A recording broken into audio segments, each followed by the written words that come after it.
Assalamualaikum warahmatullahi wabarakatuh.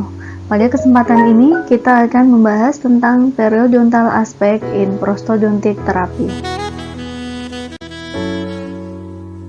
Mengikuti perkuliahan ini diharapkan mahasiswa mampu memahami prinsip biologis untuk memprediksi respon jaringan periodontal terhadap terapi restoratif. Yang kedua, mahasiswa diharapkan memahami tentang faktor-faktor yang mempengaruhi periodontal restoratif interface atau pertautan antara jaringan periodontal dan restorasi. Dan yang ketiga adalah mampu menentukan resolusi inflamasi periodontal sebelum melakukan perawatan restoratif prostetik. Penting bagi kita untuk memahami keterkaitan antara jaringan periodontal dengan restorasi agar dapat mendapatkan restorasi yang estetis juga pastinya fungsional sesuai tujuan perawatan restorasi prostetik itu sendiri. Diagnosis dan rencana perawatan yang memperhatikan aspek biologis dan aspek mekanis dapat memprediksi respon jaringan periodontal terhadap terapi, terutama pada prostodontik cekat. Faktor yang mempengaruhi periodontal restoratif interface diantaranya periodontal atau gingival biotype, struktur gingiva, posisi margin gingiva, posisi alveolar crest atau puncak tulang alveolar, dan gingival zenith. Kesemuanya akan kita bahas satu persatu dalam bahasan selanjutnya.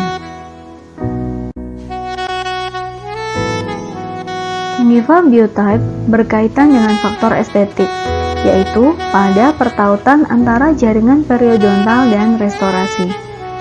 Kontur tulang alveolar yang tipis berhubungan dengan kontur gingiva yang tipis pula. Terdapat resiko resesi gingiva pada gingiva yang tipis dan scallop atau lancip. Gingiva pada gigi incisivus sentral yang sempit beresiko mengalami resesi gingiva dibandingkan dengan gigi yang lebar dan berbentuk square. Gingival biotype dibagi menjadi dua. Yang pertama, gingiva yang tipis dengan gigi yang ramping umumnya memiliki keratinisasi gingiva yang minimal dengan gingiva yang high scallop. High scallop itu seperti apa? Nanti kita lihat pada gambar setelah slide ini. Gingiva biotype yang kedua adalah gingiva yang tebal, bentuk giginya umumnya square atau lebar, jaringan berkeratin lebih luas dibandingkan tipe yang tipis, dan margin gingivanya umumnya datar karena giginya luas sehingga margin gingivanya relatif lebih datar, tidak terlalu scallop atau terlalu melengkung. Gambaran yang sebelah kiri ini merupakan biotype periodontal yang tipis, di mana dia memiliki struktur labial, tulang labial yang tipis dengan apical alveolar crest atau puncak tulang alveolarnya ini letaknya relatif ke arah apikal atau mendekati apex gigi. Sedangkan yang sebelah kanan adalah contoh thick periodontal biotype.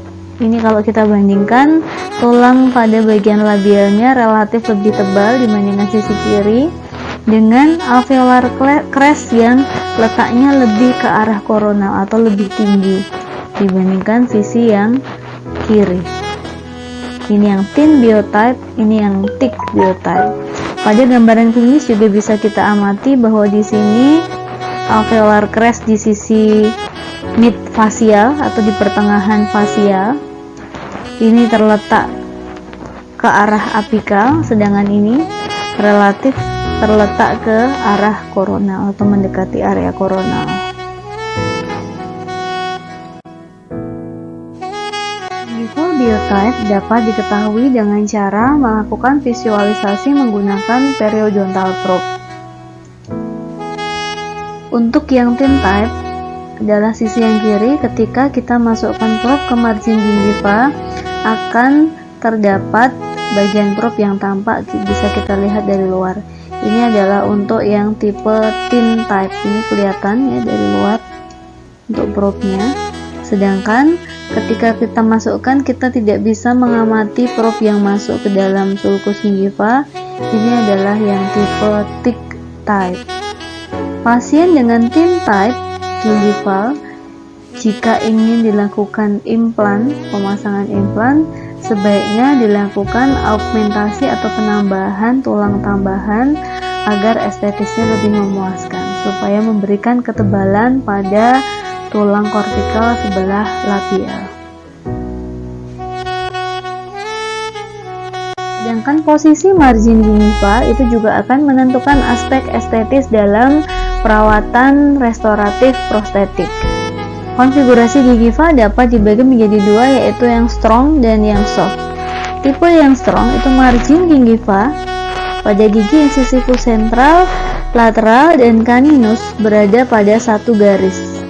Contohnya adalah ini, caninus, kemudian incisivus lateral dan incisivus sentral dalam satu garis. Sedangkan yang tipe soft, margin gingiva incisivus sentral dan caninus segaris, tetapi margin gingiva incisivus lateral sedikit lebih ke bawah, lebih ke korona. Ini bisa kita amati pada sisi yang tergambar yang sebelah kanan. Ini satu garis dengan ini, tapi yang di sini di incisivus lateral sedikit lebih rendah. Ini adalah yang tipe soft. Posisi margin gingiva sebelum dilakukan restorasi harus dilakukan assessment terlebih dahulu, sehingga ketika membuat restorasi prostetik ini bisa menjadi panduan.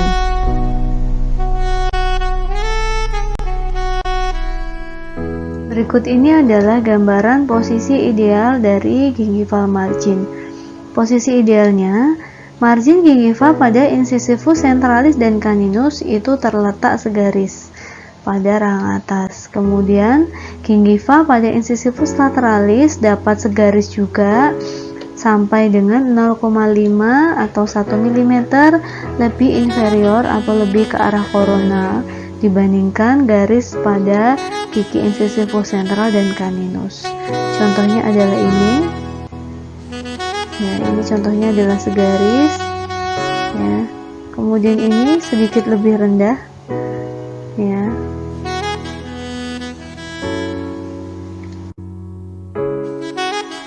Crest bervariasi.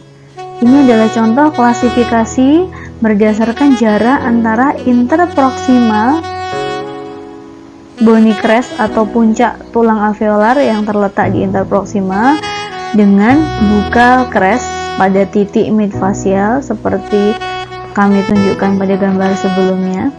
Ada yang tipenya flat, di mana jarak rata-rata 2,1 plus minus 0,1 mm, scallop jarak rata-rata 2,5 plus minus 0,56, dan pronoun scallop jarak rata-rata 4,1 plus minus 0,6. Klasifikasi berdasarkan jarak antara CEJ dengan alveolar crest adalah sebagai berikut. Ada yang normal crest, ada yang high crest, dan ada yang low crest. Ini berdasarkan jarak antara CEJ, cemento enamel junction, dengan alveolar crest, dengan puncak tulang alveolar. Normalnya di area midfacial itu adalah 3 mm dan di area proksimal itu antara 3 sampai 4 mm. Dia merupakan tipe dari 85% populasi. Kemudian tipe yang high crest itu kurang dari 3 mm. Jadi jarak antara puncak tulang alveolar dengan cemento enamel junction itu kurang dari 3 mm. Jadi hampir keseluruhan itu tertutupi oleh tulang alveolar. Ini tidak lebih dari 2% populasi. Sedangkan yang low crest adalah ketika puncak tulang alveolarnya lebih dari 3 mm dari cemento enamel junction. Ini kurang lebih 13% populasi. Bahkan dikatakan di proximal crestnya lebih besar dari 4,5 mm. Jadi rendah sekali ya, puncak tulang alveolarnya rendah, sehingga giginya akan lebih rentan untuk mengalami luksasi atau mengalami kegoyahan dibandingkan yang high crest maupun yang normal crest. Berikut ini adalah gambaran dari posisi alveolar crest dan biological white. Gambar yang paling kiri ini menunjukkan bahwa margin gingiva antara gigi incisifus sentral rahang atas kanan dan kiri itu sama, ya, dia sama satu garis. Kemudian alveolar crest positionnya ini adalah termasuk yang normal, tinggiannya normal. Kemudian untuk yang gambar kedua, ini margin gingivanya berbeda, di mana ini sisi yang kiri lebih superior, ya. Ini lebih superior dibandingkan sisi yang kanan. Sedangkan untuk yang ini, posisi normalnya adalah yang kanan, kemudian posisi yang kiri, margin gingivanya lebih ke inferior. Hal yang sesimpel ini sebetulnya akan mempengaruhi tampilan dari estetika gigi, sehingga tampak tidak harmonis. Kita bandingkan dengan sisi yang ini akan tampak harmonis, berbeda dengan yang ini, berbeda juga dengan yang ini. Pastinya kita atau pasien akan berharap mendapatkan yang sisi paling kiri ini.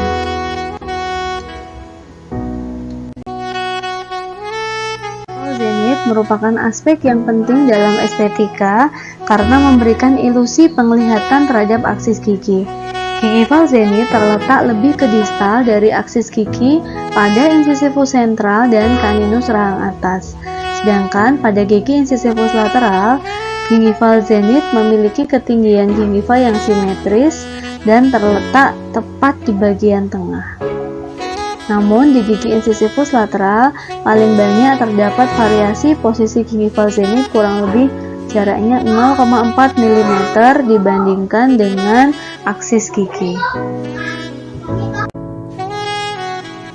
Ini adalah posisi ideal gingival zenith. Pada incisifus centralis terletak pada 1 mm lebih ke distal. Gingival zenith ini adalah bagian paling tinggi atau puncak paling tinggi dari margin gingiva. Ini terletak 1 mm dari aksis gigi. Kemudian untuk incisifus lateralis terletak 0,4 mm dari aksis gigi. Sedangkan untuk gigi caninus tepat di bagian tengah.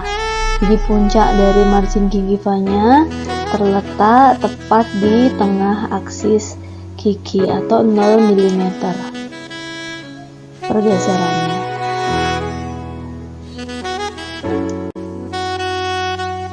Dental restoration interface dibagi menjadi dua, ini terutama pada kasus fixed prostodontic, yaitu ada yang thick biotype atau tipe yang tebal dan thin biotype. Ini kurang lebih hampir sama dengan biotype pada gingiva tadi, dimana untuk yang thick biotype posisi alveolar crestnya tinggi dan resiko untuk invasion biological white-nya lebih tinggi karena alveolar crestnya dekat dengan CEJ.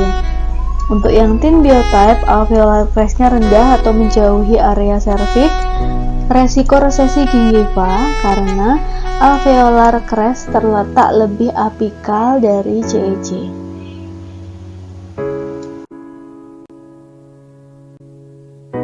Hubungan antara jarak alveolar crest dengan kontak proksimal, apabila jaraknya 5 mm atau kurang, maka area interdentalnya atau dental papilanya dapat terisi penuh. Tapi jika jaraknya 6 mm atau lebih, maka dental papilanya hanya akan terisi 56%. Sedangkan lebih banyak lagi 7 mm atau lebih, maka hanya dapat terisi sekitar 27%. Yang paling umum adalah jarak epithelial attachment dan crest dari alveolar ridge itu sekitar 1 sampai 1,07 mm.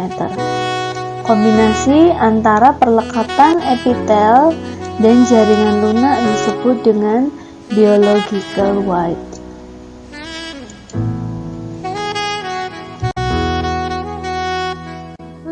dan jarak antara alveolar crest dengan kontak interproksimal adalah ini. Ini adalah puncak dari alveolar crest. Kemudian ini adalah titik interproksimalnya. Nah, yang dimaksud itu adalah jarak yang di sini. Kalau jaraknya ini semakin tinggi, maka papila interdentalnya kemungkinan tidak akan mengisi sempurna. Dia hanya akan mengisi sampai ke area di bawah sini atau bahkan justru lebih turun lagi. Jadi di sini akan ada area yang tampak kosong, akan berwarna hitam gelap karena ada space di antara gigi. Semakin ini pendek jarak antara puncak tulang alveolar atau alveolar crest dengan titik interproksimalnya ini, semakin dia pendek, maka akan membuat papilanya ini akan dapat terisi sempurna, sehingga tidak akan ada black hole atau ada rongga gelap berwarna hitam karena tidak terisi oleh papila interdental. Ini adalah variasi untuk kasus implan ya, pada kasus pembuatan implan gigi ketika ini gigi berkontak dengan gigi asli berkontak dengan implan, itu kurang lebih yang diharapkan adalah vertical distance-nya 4,5 mm. Tapi kalau antara implan dengan implan, di kasusnya ada implannya, itu adalah posisinya kurang lebih 3,4 mm jaraknya. Sedangkan ini adalah pada horizontal space-nya antara implan dengan gigi asli, itu kurang lebih jaraknya adalah 1,5 sampai 2 mm, tapi antara implan dengan implan horizontal space-nya kurang lebih 3 mm. Jarak dari persegi paling atas dari implan dengan gingival margin yang diharapkan itu kurang lebih 3 mm. Jadi ini harus ada space, karena kalau tidak ada space nanti bagian paling luar dari implan ini akan tampak, sehingga akan membuat estetisnya kurang baik. Lokasi dari margin atau tepi restorasi itu dipengaruhi oleh prinsip estetis, prinsip mekanis dari sisi retensi dan resistensi. Retensi itu agar tidak mudah lepas, resistensi agar tidak mudah fraktur, ada tidaknya karies akar, posisi semento enamel junction, ada tidaknya resesi gingiva yang sebelumnya. Lokasi supragingival pada pembuatan restorasi indirect atau restorasi prostetik itu akan lebih aman terhadap kesehatan jaringan periodontal. Namun secara estetis kurang karena tepi dari restorasi akan visible, akan tampak. Tapi 68% restorasi yang sudah dibuat sedemikian rupa letaknya subgingival agar estetisnya memuaskan, setelah 5 tahun follow up itu akan menjadi pada batas gingiva atau bahkan supragingiva, karena umumnya akan mengalami resesi gingiva. Subgingival margin juga beresiko untuk meningkatkan gingival attachment loss dibandingkan supragingival margin. Jadi restorasi yang tepi restorasinya itu terletak subgingival itu akan cenderung lebih menyebabkan kerusakan pada jaringan periodontal berupa gingival attachment loss 2 kali lipat dibandingkan dengan restorasi yang marginnya terletak di supragingiva. Ini adalah keterkaitan antara tulang alveolar crest atau puncak tulang alveolar terhadap struktur gigi, jaringan ikat, dan epithelial attachment termasuk kedalaman sulcus gingiva. Pada histological sulcus, lokasinya adalah dari gingival margin ke epithelial attachment. Kurang lebih kedalamannya 0,68 mm, bervariasi antar individu, bisa berbeda kedalaman sulkusnya. Kemudian epithelial attachment atau perlekatan epithelial sulkuler. Jaraknya adalah antara bagian koronal ke bagian apikal dari perlekatan. Jadi letaknya pada dasar sulkus kurang lebih 0,97 mm. Merupakan variabel yang sangat bervariasi tergantung status kesehatan dari area epithelial itu sendiri. Kemudian connective tissue attachment adalah perlekatan jaringan ikat, merupakan jarak antara epithelial attachment ke puncak tulang alveolar. Ini strukturnya adalah struktur jaringan ikat. Ini adalah yang dimensinya paling lebar, paling besar, yaitu 1,07 mm. Relatif merupakan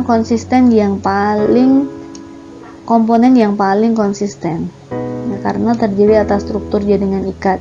Sedangkan epithelial itu cenderung akan melakukan migrasi atau pergeseran ke arah apikal apabila terjadi atau terdapat invasi atau adanya masalah di area sulcus gingiva, sehingga sulkusnya akan menjadi semakin dalam pada kondisi inflamasi. Terjadinya inflamasi pada jaringan periodontal. Untuk prosedur restorasi prostetik, sebaiknya sebelum perawatan harus dipastikan bahwa kondisi jaringan itu dalam keadaan sehat, karena kalau gingivanya itu mengalami inflamasi akan mudah mengalami perdarahan. Jika gingivanya mudah mengalami perdarahan, operator akan sulit untuk menentukan letak dari finishing line atau tepi restorasi, tepi preparasi, karena tertutup oleh bleeding, oleh perdarahan, sehingga visibilitasnya tidak baik. Restorasi atau mahkota jaket sementara harus ditempatkan secara hati-hati, karena ternyata berdasar penelitian 80% kasus resesi pada perawatan restorasi prostetik itu justru terjadi karena restorasi sementara. Karena apa? Sebagian besar operator menganggap remeh restorasi sementara. Toh hanya sementara, sehingga mereka membuatnya kurang memperhatikan aspek restorasi yang baik dan benar. Tapi kenyataannya, meskipun dianggap setelah nantinya digantikan oleh restorasi permanen itu akan kembali ke posisi yang semula yang baik, ternyata hanya sepertiga yang bersifat reversible, lalu sisanya akan tetap pada posisi resesi. Ya, kenapa bisa seperti itu? Antara lain karena tepi restorasi sementara yang kasar, adaptasi marginalnya yang kurang baik, dan material yang memungkinkan untuk adanya timbunan atau akumulasi plak yang berdampak pada inflamasi gingiva. Dengan inflamasi gingiva menyebabkan gingivanya mudah mengalami kerusakan, tidak terkecuali juga resesi. Teknik yang lain ada perawatan restorasi prostetik yang berdampak pada kerusakan jaringan periodontal adalah retraksi gingiva. Retraksi gingiva yang umumnya dilakukan menggunakan retraction cord atau retraction gel itu juga dapat menyebabkan trauma baik secara mekanik maupun kimiawi pada margin gingiva. Sehingga teknik retraksi gingiva harus dilakukan secara hati-hati agar tidak menyebabkan kerusakan tersebut. Karena kerusakan margin gingiva itu tidak mustahil bisa terjadi secara irreversible, sehingga yang harapannya margin gingivanya akan kembali ke posisi semula, dia justru tidak bisa kembali seperti semula, sehingga pastinya akan mempengaruhi tampilan dari restorasi dan periodontal interface atau pertautan antara restorasi dengan jaringan periodontal. Retraksi gingiva dapat dilakukan dengan beberapa prosedur, yaitu ada yang prosedur single cord, selective double cord, dan double cord, di mana indikasi untuk masing-masing retraction prosedur ini berbeda-beda. Untuk yang single cord itu indikasinya adalah pada gingiva yang sehat. Selective double cord untuk gingiva yang sehat dengan sedikit inflamasi yang terlokalisir. Dan untuk yang double cord itu digunakan untuk gingiva yang mengalami inflamasi. Keuntungan dari masing-masing teknik pun berbeda-beda. Single cord relatif minim trauma, menurunkan resiko terjadinya resesi gingiva postoperatif, tetapi kekurangannya adalah ketika melakukan pencetakan itu terkadang agak kesulitan untuk mendapatkan visualisasi yang memadai, sehingga yang tercetak finishing line-nya terkadang jadi tidak adekuat karena jaringan margin gingivanya bisa kembali lagi. Untuk yang selective double cord ini dapat juga digunakan untuk mengontrol bleeding, lateral displacement-nya bagus, hanya saja membutuhkan waktu perawatan yang relatif panjang untuk prosedur retraksi ini karena harus menggunakan 2 benang. Kemudian teknik double cord untuk jaringan yang terinflamasi, kontrol bleedingnya juga bagus. Untuk displacement margin gingiva ke arah lateral juga bagus. Jelas waktunya lebih panjang. Nah, karena double cord maka dia resiko menyebabkan trauma, termasuk respon gingiva yang bisa jadi akan terjadi inflamasi karena adanya tekanan atau gaya mekanis dari cord yang dipasang pada area sulcus gingiva. Pustaka untuk pembahasan materi tentang interface antara periodontal dan restorasi prostetik bisa diakses di Google Book. Sekian penjelasan dari kami. Semoga bermanfaat. Wassalamualaikum warahmatullahi wabarakatuh.